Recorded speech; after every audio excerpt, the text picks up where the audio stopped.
She left me after 4 years because I was too negative, but what she did next shocked me. I could not believe it. My girlfriend broke up with me for what has to be the dumbest reason I have ever heard. After years of standing by her side, supporting her through everything, she decided she was done with me. And not because I cheated or we had some big blow-up. Nope. She said it was because I complained too much. That was it. For years together, and she tells me I am too negative. Whatever that is supposed to mean.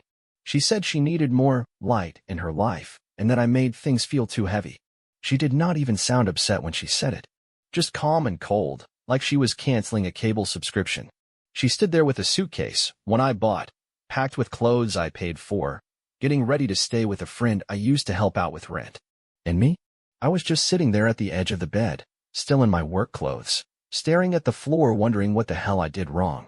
Not out loud, just in my head. I did not beg her to stay. Did not ask her what changed. Deep down, I already knew.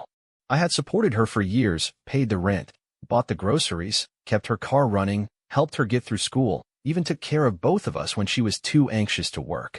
And not once did I throw it in her face. She said she needed space. I gave it. She said she wanted to build a future, and I believed her. I picked up extra shifts to make sure she did not fall behind.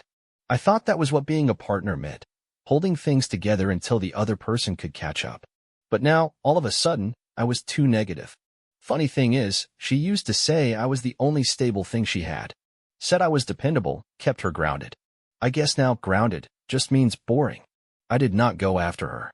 Did not text to see if she got there safe. Did not message her later to ask if she was sure. I just sat there, alone, in that apartment, with all the bills in my name, trying to understand how someone could leave like that. No tears, no goodbye, not even a look back. Just gone. The next day, she posted a story like nothing ever happened. Some coffee shop with her friend in the background.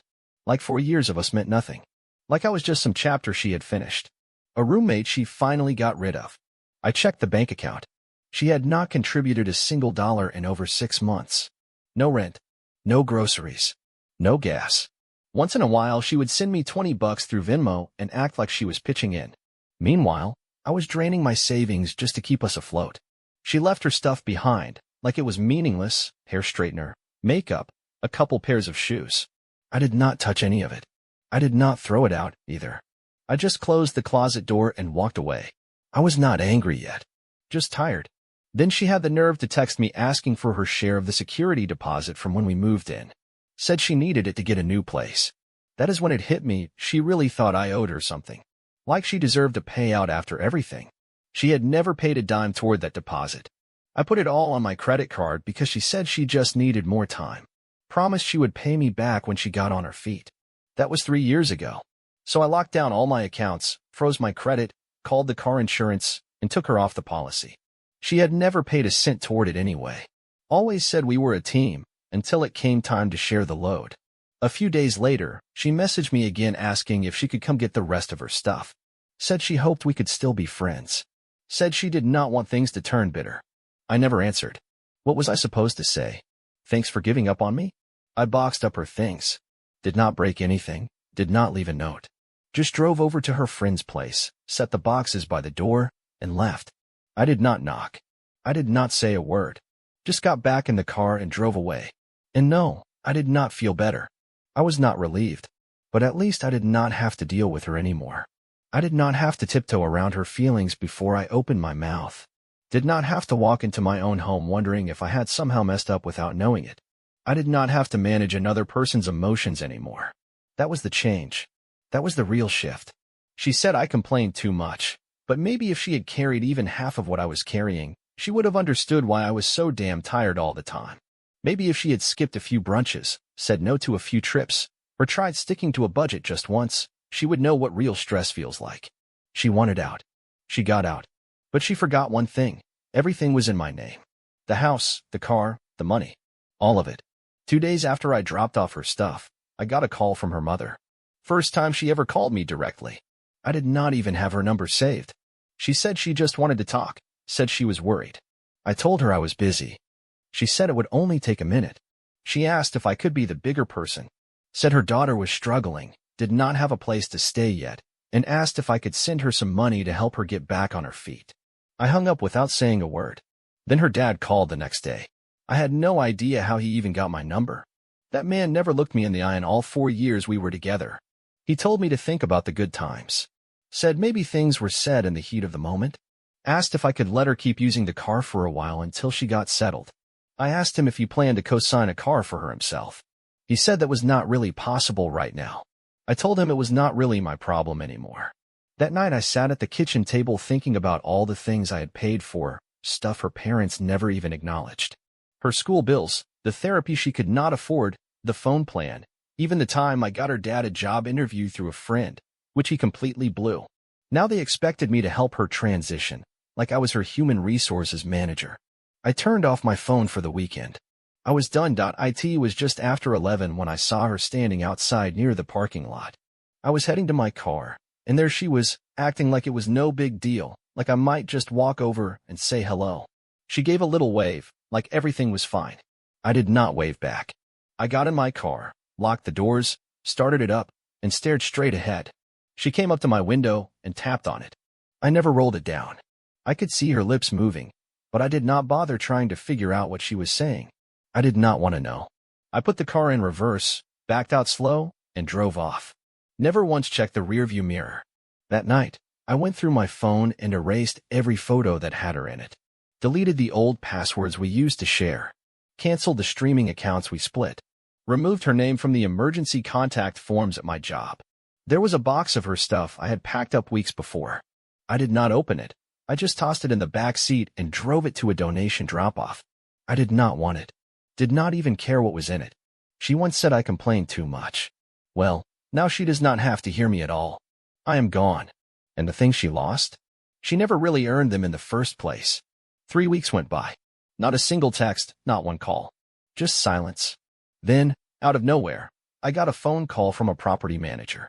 The woman told me she was calling to verify my job and income for a lease application. I said, I am not applying for any apartment. She said, well, your name is listed here as a co-tenant.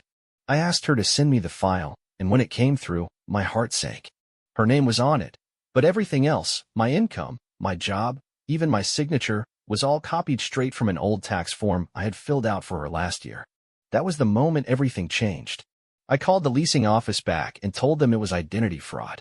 They froze the application and said they would flag it immediately. After that, I got on the phone with a lawyer and laid out the whole story. He told me I had enough to press charges if I wanted to. I told him I would think about it. I did not reach out to her. I did not give her a heads up. I just sat at the kitchen table, staring at that fake signature on the screen, thinking about how I had no idea who I had been living with all that time. Then 2 days later, I saw something else, an unfamiliar charge on one of my credit cards. It was from a furniture store. $2,413. I had not touched that card in months. The only way she could have gotten the number was from that one time I gave it to her to pick up medication for her mother. I never thought she would save it. I reported the fraud, locked the account, and canceled the card. I guess she found out quick, because less than an hour later she sent me a message. She said, we need to talk. It's important. I ignored it. Then another one. I'm serious. It's about something I found out about you. That gave me pause. Not because I was worried. I have always kept my nose clean. But she had never talked like that before. She was never the subtle type, always loud and impulsive. But this felt like bait. A couple hours later, I was watching television when I heard tires screech outside. Not just pulling up, someone burning rubber.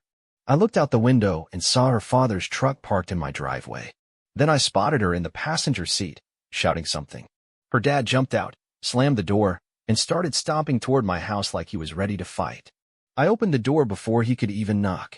He started yelling right away, saying I humiliated his daughter, broke her heart, and now I was trying to leave her with nothing, no home, no support.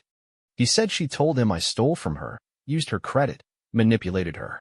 I did not argue.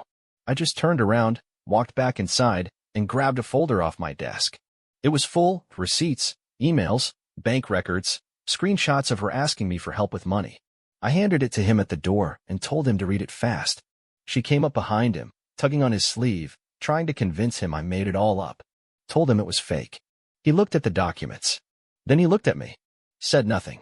Just dropped the papers on the ground and walked back to his truck. She stayed there a little longer, still trying to talk her way out of it. Then she dropped the threat. If you don't help me, I'll tell everyone what I know about you. I kept quiet. She leaned in and said, that money you got from that old job? The side stuff you never reported. I laughed. Told her I had filed everything, that the government already got their share. She stared at me, then smirked. Yeah? Well, they do not know that. Then she walked away, just like that. No more threats, no more yelling. Just silence. I closed the door and went back inside. Gathered every bit of paperwork, bank statements, tax filings, the lease agreement with her fake signature, and every screenshot of her using my name. Sent the whole thing to my lawyer. I did not tell her. I did not tell anybody. I was done wasting energy on her. 2 days after that, I saw her face again, this time on a fundraiser page online. Her photo was front and center, sitting in what used to be my apartment. The description said she had escaped a manipulative relationship and needed help rebuilding her life. She claimed I ruined her credit and left her with nothing.